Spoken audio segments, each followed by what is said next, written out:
Three things that change language in 2020. The Buffett News copy desk is looking at three specific things that shape our language in 2020. The coronavirus pandemic, the race justice movement, and the QAnon delusion and militant groups. The year anything that had previously been a small personal decision, going for a walk, ordering takeout, getting grocery, became a heavy ethical dilemma. No industry has been untouched by this moment in time. No life unchanged in some form, and this collective description means our vocabulary changed with it. Considering this year in retrospect, the Buffett new copy desk wanted to look at three specific events that shape our language in 2020. The coronavirus pandemic, the race justice movement, and a scanning of the QAnon mass delusion and militant group to the mainstream discourse. The coronavirus pandemic, in the early stages of the coronavirus outbreak, our daily lexicon was inundated with new terms, and the misinformation about the virus was rampant. We needed to make sure we were writing as clearly and accurately about the coronavirus as possible. For example, using a definite article in front of it. Novel coronavirus, this was because we were referencing the current pandemic and a specific strain on coronavirus rather than the whole family of coronaviruses. We don't use the when talking about COVID-19 because that is a specific disease name. And we wouldn't use the in front of the SARS-CoV-2, which is the name of the strain of the coronavirus. Either eventually you started to see the 19 suffix drop from COVID or the definite article left out of coronavirus. Early in this year, when COVID-19 was still a new term, we needed to clarify that COVID-19 was the disease caused by novel coronavirus. Clearly, people soon abandoned any semblance of an appropriate tone. The virus became the Rona. Back in April, the copy desk wrote a line about the semantic difference between safe at home and shelter in place, as well as that between quarantine and isolation on social media. People just did abbreviating it to QUAR. Additionally, the racist trend of referring to the disease as the Chinese virus, a practice encouraged by the president, was smoothed. As we wrote them, it is an attempt to politicize language about an illness that is a global crisis. To place blame when life-saving action is what needed.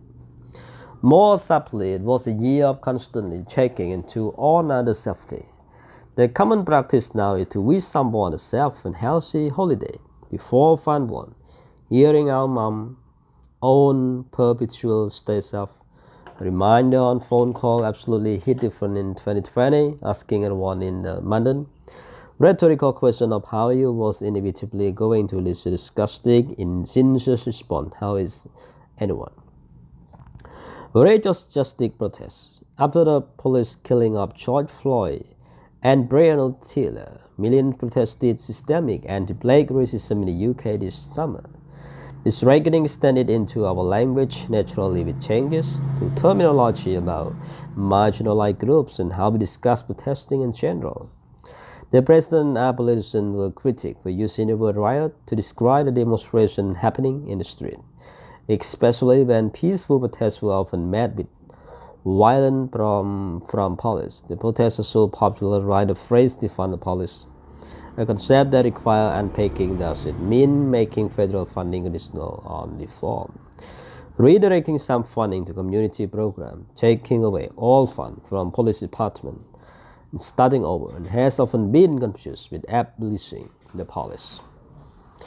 As demonstrators topple Confederate statue, lawmakers remove racist symbol from flags. The more Sunnis attitude towards references to the country's history of slavery in everyday language. Warren wrote, Island chose to remove and prevent plantation from the state official name. Teach community like Twitter and Apple stop using the term master, slave, blacklist, and violence in programming code. The movement extended to pop culture with country band Lady Antebellum, changing the name to remove its association with slavery in the Civil War, but getting into a Lego barrel with a black blue singer in the process and the chick dropping disease. In the Associated Press, Steinbeck began capitalizing Blake to convey the essential enthusiasm of history, identity, and community among people who identify as Blake. The style decision that many news outlets subsequently followed. Prior to this summer, the change had already been adopted by some publications and National Association of Black Journalists. QAnon and militant group. Still other movement afloat, uncertain, sometimes frightening trajectory in 2020 as QAnon emerged from the shadow to become mainstream. We realized we needed to find a more accurate term than a singular conspiracy theory to describe this convoluted entity. As we noted in the September issue of our Quibble Beat newsletter announcing we would be calling it a collective delusion. A QAnon comprises of muscle people who subscribe to a shared set of values and debunk ideas which inform their belief and action, and all the people who identify an QAnon follower may be unaware of it through them, or are conflating it with a demonstration of support for Donald Trump, who has himself president and is viewed by some as a savior figure in what has been compared to a new religion. QAnon belief system has inspired crime, violence, leading the FBI to label it to a domestic terrorism threat. The phrase domestic terrorism and an apparent reluctant usage to describe extremist attacks perpetrated by white Americans against civilians in the U.S. was the subject of vigorous debate in 2020. Many zeroed in on the word military after 6 men were charged with plotting to kidnap the Michigan government, Gretchen Whitmer. And the day after their arrest, the governor herself tweeted, "They are not military. They are domestic terrorists endangering and intimidating their fellow American." Word mirror. It is always frustrating that Merriam-Webster dictionary itself offers several definitions for military, notable for their inconsistency. In fact, one definition is the precise opposite of the other.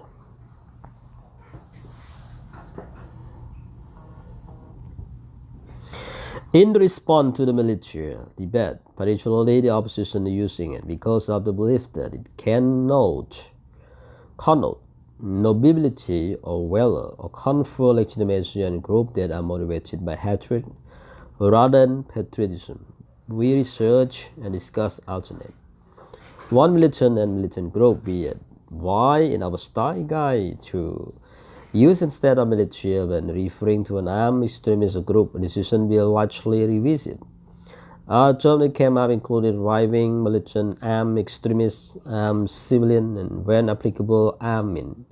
But historian Kathleen Bellew, who has chronicled the rise of white power activism, addressed what she called a sudden pushback or confusion about the use of the word military in an October Twitter thread, assuring that it's important to use it.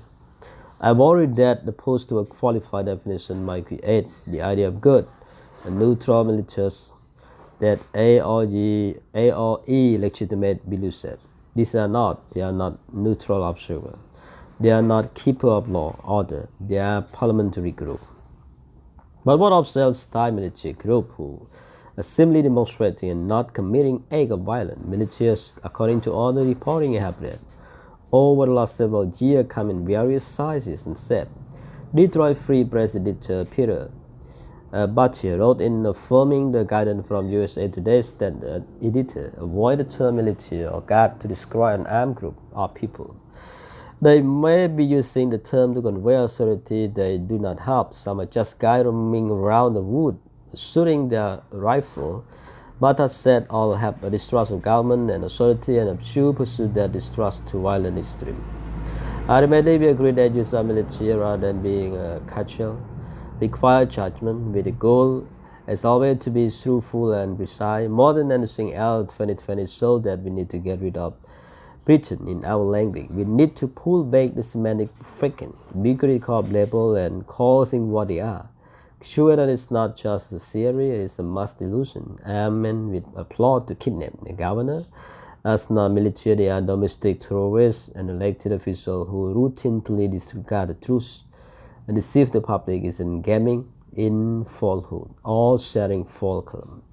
They are lying.